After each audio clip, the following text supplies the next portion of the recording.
বিসমিল্লাহির রহমানির রহিম। আসসালামু আলাইকুম ওয়ারহমতুল্লাহি ওয়াবারাকাতুহু। মৃত্যুর আগে মানুষ এই সত্যগুলো বোঝে, কিন্তু তখন দেরি হয়ে যায়। প্রিয় ভাইবোন বন্ধুগণ, মানুষের জীবন খুবই সংক্ষিপ্ত, অথচ আমরা এমনভাবে জীবন কাটাই যেন আমরা চিরকাল বেঁচে থাকব। প্রতিদিন আমরা ব্যস্ততা, দুনিয়ার মোহ, স্বপ্ন আর সংগ্রামের মাঝে ডুবে থাকি। কিন্তু একটি কঠিন বাস্তবতা আছে, মৃত্যু। এই সত্যটি আমরা জানি, কিন্তু সত্যিকারভাবে উপলব্ধি করি না। আর যখন মানুষ মৃত্যুর কাছাকাছি পৌঁছে, তখন সে এমন কিছু সত্য বুঝতে পারে যা জীবনের শুরুতেই বুঝলে তার পুরো জীবনটাই বদলে যেত। এই ভিডিওতে আমরা সেই গুরুত্বপূর্ণ সত্যগুলো নিয়ে আলোচনা করব, যেগুলো মানুষ মৃত্যুর আগে উপলব্ধি করে, কিন্তু তখন আর সময় থাকে না কিছু পরিবর্তন করার। ১. দুনিয়া ক্ষণস্থায়ী, আখিরাতই চিরস্থায়ী। মৃত্যুর সময় মানুষ সবচেয়ে বড় যে সত্যটি উপলব্ধি করে তা হল এই দুনিয়া কিছুই না। এতদিন যে দুনিয়াকে সে সবকিছু ভেবেছিল, সেটাই আসলে একটি অস্থায়ী স্টেশন। সে বুঝতে পারে এই বাড়ি, গাড়ি, সম্পদ কিছুই তার সাথে যাচ্ছে না। যাদের জন্য এত কষ্ট করল, তারাও একসময় তাকে ভুলে যাবে। আসল জীবন শুরু হবে মৃত্যুর পর, কিন্তু তখন আর সুযোগ থাকে না, কারণ জীবন শেষ। ২. নামাজ, ইবাদত সবচেয়ে গুরুত্বপূর্ণ ছিল। অনেক মানুষ জীবনের নামাজ, রোজা, ইবাদতকে গুরুত্ব দেয় না, ভাবে থাক, সময় আছে, পরে করব। কিন্তু মৃত্যুর মুহূর্তে এসে সে বুঝতে পারে এই নামাজই তার প্রকৃত সম্পদ, এই দোয়াই তাকে বাঁচাতে পারত, এই ইবাদতই ছিল তার জন্য আলো। তখন সে চাইবে আরেকটু সময় যদি পেতাম, আমি শুধু ইবাদত করতাম। ৩. গুনাহকে ছোট মনে করা ছিল বড় ভুল। আমরা অনেক সময় ছোট ছোট গুনাহকে গুরুত্ব দিই না। মিথ্যা কথা বলা, গীবত করা, হারাম দেখা, মানুষের মন কষ্ট দেওয়া, এসবকে তুচ্ছ মনে করি। কিন্তু মৃত্যুর সময় মানুষ বুঝতে পারে প্রতিটি গুনাহ লেখা হয়েছে, প্রতিটি ভুলের হিসাব দিতে হবে। ছোট গুনাহগুলো একসাথে পাহাড় হয়ে গেছে। তখন সে আফসোস করবে, আমি কেন এগুলোকে গুরুত্ব দিলাম না। ৪. সময় ছিল সবচেয়ে বড় নেয়ামত। জীবনে আমরা সবচেয়ে বেশি অপচয় করি সময়। সোশ্যাল মিডিয়া, অপ্রয়োজনীয় আড্ডা, অলসতা, এসবেই কেটে যায় জীবনের মূল্যবান সময়। কিন্তু মৃত্যুর আগে মানুষ বুঝতে পারে সময়ই ছিল তার সবচেয়ে বড় সম্পদ। এই সময় দিয়েই সে জান্নাত অর্জন করতে পারত, কিন্তু সে সময় নষ্ট করেছে। তখন তার একটি কথাই মনে হবে, যদি আমি সময়কে মূল্য দিতাম। ৫. ভালো কাজের সুযোগগুলো হারিয়ে গেছে।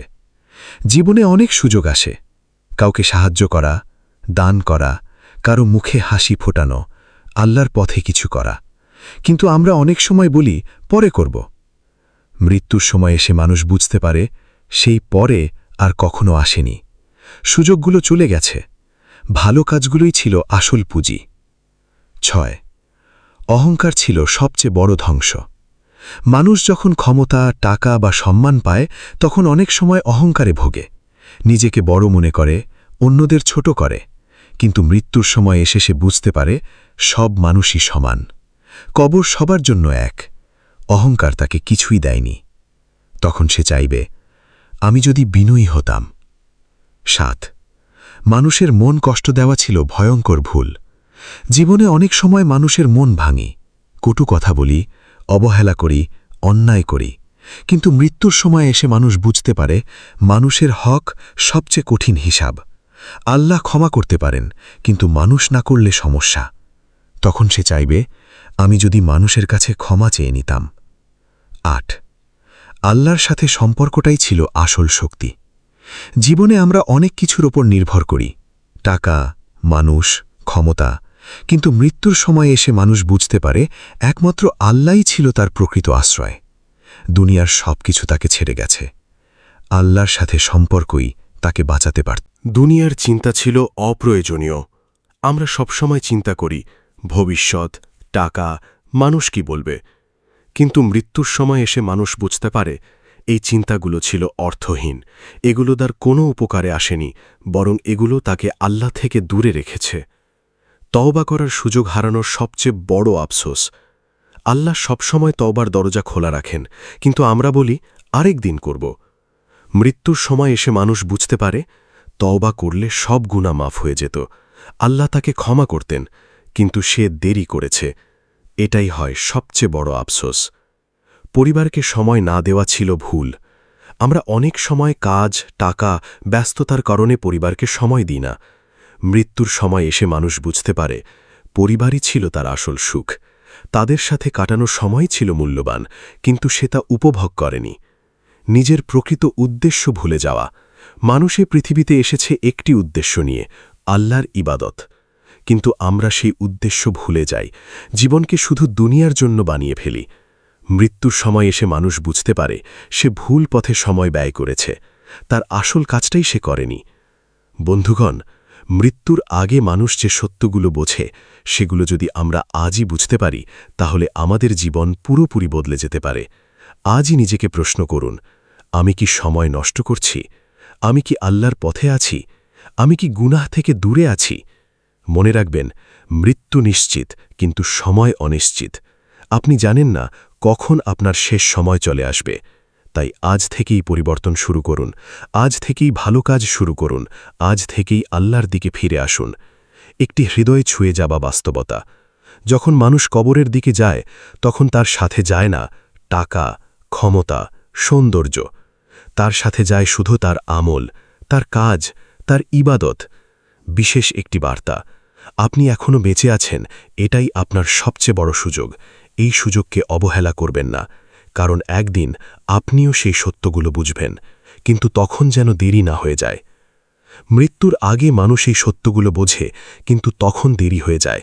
দ্বিতীয় পর্ব, জীবনের সবচেয়ে বড় বাস্তবতা হল মৃত্যু।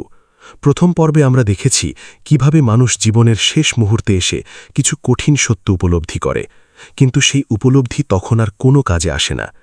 এই দ্বিতীয় পর্বে আমরা আরও গভীর কিছু সত্য নিয়ে আলোচনা করব, যেগুলো মানুষ মৃত্যুর আগে বুঝতে পারে, কিন্তু তখন আর কিছুই করার থাকে না। জীবনের ভালো কাজগুলো আমরা করতে পারিনি শুধু এই কারণে, মানুষ কি বলবে। হিজাব করতে চেয়েও করিনি, সত্য কথা বলতে চেয়েও চুপ থেকেছি, ভালো পথে যেতে চেয়েও পিছিয়ে গেছি। মৃত্যুর সময় এসে মানুষ বুঝতে পারে মানুষ কখনোই সন্তুষ্ট হয় না। মানুষের কথার জন্য নিজের আখিরাত নষ্ট করা ছিল বড় ভুল। তখন সে আফসোস করে, আমি কেন আল্লাহকে ভয় না করে মানুষকে ভয় পেলাম। হারাম উপার্জন কখনোই শান্তি দেয়নি। অনেকে জীবনে হারাম পথে টাকা উপার্জন করে, ঘুষ, প্রতারণা, সুদ। তখন মনে হয় আমি সফল, কিন্তু মৃত্যুর সময় এসে মানুষ বুঝতে পারে সেই টাকা কোনো শান্তি দেয়নি, বরং তা তার জন্য শাস্তির কারণ হয়েছে। হালালি ছিল প্রকৃত বরকত। দুনিয়ার সম্পর্কগুলো ছিল অস্থায়ী। আমরা অনেক সময় মানুষকে আঁকড়ে ধরি, বন্ধুত্ব, প্রেম, আত্মীয়তা, কিন্তু মৃত্যুর সময় এসে মানুষ বুঝতে পারে অনেক সম্পর্কই ছিল স্বার্থের। অনেকেই তাকে ছেড়ে চলে গেছে, শুধু আল্লাহই ছিলেন চিরস্থায়ী। কুরআন থেকে দূরে থাকা ছিল জীবনের সবচেয়ে বড় ক্ষতি। অনেক মানুষ জীবনে কুরআন পড়ার সময় পায় না, কিন্তু মৃত্যুর সময় এসে বুঝতে পারে এই কোরআনই ছিল তার পথের আলো। এই কোরআনই তাকে হেদায়েত দিতে পারত, কিন্তু সে এটাকে অবহেলা করেছে। 17 ছোট ছোট ভালো কাজের মূল্য ছিল অনেক বড়। আমরা ভাবি এটা ছোট কাজ, এতে কি হবে। কিন্তু মৃত্যুর সময় মানুষ বুঝতে পারে একটি হাসি, একটি দান, একটি ভালো কথা, এসবই তার জন্য বড় পুরস্কার হয়ে দাঁড়াতে পারত। 18 ঈমান ছিল সবচেয়ে বড় সম্পদ। জীবনে আমরা টাকা, সম্পদ, ক্যারিয়ার এসবকে বড় মনে করি, কিন্তু মৃত্যুর সময় এসে মানুষ বুঝতে পারে ঈমানই ছিল তার আসল সম্পদ। ঈমান ছাড়া সব কিছু অর্থহীন। যদি ঈমান ঠিক থাকে তাহলে সব ঠিক। 19 শয়তানের ধোকায় পড়া ছিল ভয়ঙ্কর ভুল। শয়তান সবসময় মানুষকে বলে সময় আছে, এটা পরে করো, এটা কোনো সমস্যা না। মৃত্যুর সময় এসে মানুষ বুঝতে পারে সে প্রতারিত হয়েছে, শয়তান তাকে ধ্বংসের পথে নিয়ে গেছে। 20 ধৈর্য না ধরা ছিল বড় ক্ষতি। জীবনে আমরা অনেক সময় ধৈর্য হারাই, বিপদে, কষ্টে, পরীক্ষায়, কিন্তু মৃত্যুর সময় এসে মানুষ বুঝতে পারে ধৈর্য ধরলে সে সফল হতো। প্রতিটি কষ্টের পেছনে ছিল পুরস্কার। 21 দোয়া না করা ছিল নিজের ক্ষতি। অনেক মানুষ দোয়া করে না বা কম করে। মৃত্যুর সময় এসে বুঝতে পারে দোয়া তার ভাগ্য বদলাতে পারত। দোয়া ছিল তার সবচেয়ে বড় অস্ত্র, কিন্তু সে এই অস্ত্র ব্যবহার করেনি। 22 নিজের গুনাহের জন্য অনুতপ্ত না হওয়া ছিল ভুল। আমরা অনেক সময় গুনাহ করে অনুতপ্ত হই না, কিন্তু মৃত্যুর সময় এসে বুঝতে পারে অনুতপ্তই ছিল তাওবার শুরু। আল্লাহ অনুতপ্ত বান্দাকে ভালোবাসেন, কিন্তু সে তা করেনি। 23 ভালো সঙ্গ বেছে না নেওয়া ছিল ভুল। বন্ধু আমাদের জীবনকে প্রভাবিত করে। মৃত্যুর সময় এসে বুঝতে পারে খারাপ বন্ধু তাকে গুনাহের পথে নিয়ে গেছে। ভালো বন্ধু হলে সে বদলে যেতে পারত। 24 আল্লাহর উপর ভরসা না করা ছিল বড় ক্ষতি। আমরা অনেক সময় নিজের উপর, মানুষের উপর ভরসা করি, কিন্তু আল্লাহর উপর পূর্ণ ভরসা করি না। মৃত্যুর সময় এসে বুঝতে পারে আল্লাহর উপর ভরসা করলেই সে শান্তি পেত। আল্লাহই সব সমস্যার সমাধানকারী। 25 জীবনকে সহজভাবে না নেওয়া। আমরা জীবনকে অনেক জটিল করে ফেলি। অপ্রয়োজনীয় চিন্তা, দুশ্চিন্তা, প্রতিযোগিতা। মৃত্যুর সময় এসে বুঝতে পারে জীবন আসলে খুব সহজ ছিল, সে নিজেই তা কঠিন করে ফেলেছিল। বন্ধুগণ, মৃত্যুর আগে মানুষ যে সত্যগুলো বুঝে তা যদি আমরা আজই বুঝতে পারি, তাহলে আমাদের জীবন বদলে যেতে বাধ্য। এখনো সময় আছে, এখনো সুযোগ আছে, এখনো আপনি পরিবর্তন হতে পারেন। হৃদয় কাঁপানো একটি কল্পনা। ভাবুন, আপনি এখন মৃত্যুশয্যায় শুয়ে আছেন। সব কিছু ধীরে ধীরে শেষ হয়ে যাচ্ছে। আপনার সামনে ভেসে উঠছে আপনার পুরো জীবন। কোন কাজগুলো ভালো ছিল, কোন কাজগুলো ভুল ছিল। তখন আপনি কি বলবেন? আমি প্রস্তুত, নাকি যদি আরেকটু সময় পেতাম? জীবন খুব ছোট, সময় খুব দ্রুত চলে যাচ্ছে, মৃত্যু খুব কাছে। তাই আজ থেকেই শুরু করুন নামাজ, তাওবা, ভালো কাজ। মনে রাখবেন, যে মানুষ আজ প্রস্তুতি নেয় সে কখনো মৃত্যুকে ভয় পায় না। মৃত্যুর আগে মানুষ এই সত্যগুলো বুঝে, কিন্তু তখন দেরি হয়ে যায়। তৃতীয় পর্ব, হৃদয় কাঁপানো সমাপ্তি। একটি সময় আসবে যখন আপনার চোখ ধীরে ধীরে বন্ধ হয়ে আসবে, শ্বাস ভারী হয়ে যাবে, চারপাশে মানুষ থাকবে, কিন্তু আপনি একা হয়ে যাবেন। সেই মুহূর্তে আপনি বুঝতে পারবেন এই দুনিয়ার সাথে আপনার সম্পর্ক শেষ হতে চলেছে। কিন্তু প্রশ্ন হল, আপনি কি প্রস্তুত? 26 আমি তো ভাবিনি এত তাড়াতাড়ি চলে যেতে হবে। মৃত্যুর সবচেয়ে কঠিন সত্য হল, এটা কখনো সময় নিয়ে আসে না। তরুণ বয়সেও মৃত্যু আসে, সুস্থ মানুষের কাছেও আসে, পরিকল্পনার মাঝেই আসে। মৃত্যুর সময় মানুষ বুঝতে পারে সে সবসময় ভাবত এখনো সময় আছে, কিন্তু সেই সময় কখনোই আসেনি। সবচেয়ে বড় ধাক্কা এখানেই, মৃত্যু কাউকে সুযোগ দিয়ে আসে না। 27 আমার জীবনটা কি শুধু দুনিয়ার জন্যই ছিল? শেষ মুহূর্তে এসে মানুষ নিজের জীবনকে প্রশ্ন করে, আমি কি শুধু টাকা উপার্জন করেছি? আমি কি শুধু মানুষের মন জিততে চেয়েছি? আমি কি কখনো আল্লাহর জন্য কিছু করেছি? তখন হৃদয় কেঁপে ওঠে, কারণ উত্তরটা অনেক সময়ই না হয়। 28 আমি নিজেকেই সবচেয়ে বেশি ঠকিয়েছি।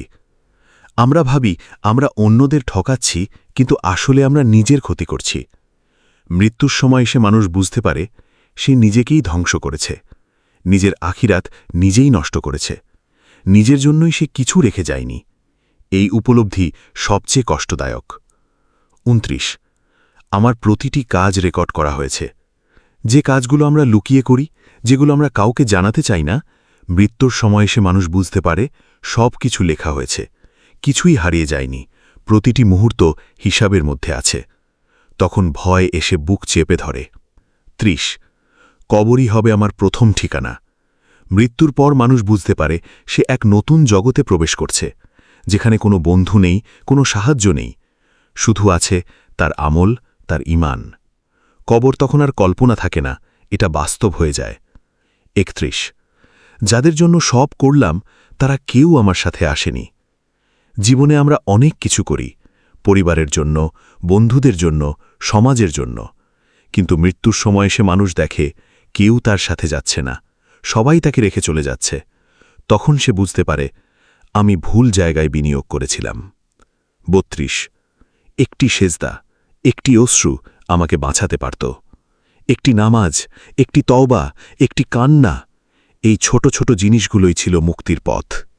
মৃত্যুর সময় মানুষ বুঝতে পারে একটি আন্তরিক সেজদা তাকে জান্নাতের পথে নিয়ে যেতে পারত, একটি অশ্রু তার গুনাহ মুছে দিতে পারত, কিন্তু সে তা করেনি। ৩৩ আমার হৃদয় কেন এত কঠিন হয়ে গিয়েছিল? দুনিয়ার ব্যস্ততা, গুনাহ, অবহেলা, এসবের কারণে মানুষের হৃদয় শক্ত হয়ে যায়। মৃত্যুর সময় এসে সে বুঝতে পারে তার হৃদয় আল্লাহর স্মরণ থেকে দূরে ছিল। সে কখনো সত্যিকারভাবে কাঁদেনি, তার হৃদয় জীবিত থাকলেও আসলে মৃত ছিল। ৩৪ আমি যদি আরেকবার ফিরে যেতে পারতাম? এটাই মৃত্যুর সবচেয়ে বড় আর্তনাদ। হে আল্লাহ, আমাকে আরেকটু সময় দিন, আমি এবার ঠিক হয়ে যাব, আমি সবকিছু বদলে ফেলব। কিন্তু তখন উত্তর আসে, সময় শেষ। ৩৫ সত্যটা আমি দেরিতে বুঝেছি। সবশেষে মানুষ একটি কথাই উপলব্ধি করে, সত্যটা সবসময় তার সামনে ছিল, কিন্তু সে তা অবহেলা করেছে, সে দেরি করে ফেলেছে। ভাবুন তো, আপনি একটি অন্ধকার ঘরে শুয়ে আছেন, এটাই আপনার কবর। চারপাশে নীরবতা, কেউ নেই, কোনো আলো নেই। হঠাৎ আপনার জীবনের প্রতিটি মুহূর্ত সামনে ভেসে উঠছে। আপনি কি করেছেন, কি করেননি, কোথায় ভুল করেছেন? আপনার হৃদয় কাঁপছে। আপনি বলতে চান, আমি প্রস্তুত নই, কিন্তু তখন আর কিছু বলার সুযোগ নেই। বিশেষ বার্তা আপনার জন্য। আপনি এখনও বেঁচে আছেন, আপনার হাতে এখনও সময় আছে, আপনি এখনও সব কিছু বদলাতে পারেন। আজই সিদ্ধান্ত নিন, আপনি কি দুনিয়ার জন্য বাঁচবেন, নাকি আখিরাতের জন্য প্রস্তুতি নেবেন? মনে রাখবেন, মৃত্যু হল শেষ নয়, এটা আসল জীবনের শুরু। শেষ কথা, একদিন আপনিও এই সত্যগুলো বুঝবেনই, কিন্তু চেষ্টা করুন যেন সেটা মৃত্যুর আগে হয়, পরে নয়। হে আল্লাহ, আমাদের গুনাহ মাফ করুন, আমাদের হৃদয় পরিশুদ্ধ করুন, আমাদের তওবা কবুল করুন, আমাদের রিজিকে বরকত দিন এবং আমাদের নেক ও স্থির বান্দা বানান, এবং আমাদের সবাইকে এমন আমল করার তৌফিক দিন যা সরাসরি জান্নাতের পথে নিয়ে যায়। আমিন ইয়া রাব্বাল আলামিন। এই পর্যন্ত ভিডিওটি দেখার জন্য আপনাকে অসংখ্য ধন্যবাদ।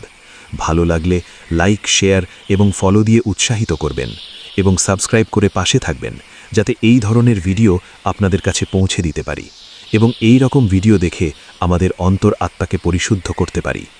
আসসালামু আলাইকুম ওয়া রাহমাতুল্লাহি ওয়া বারাকাতুহু।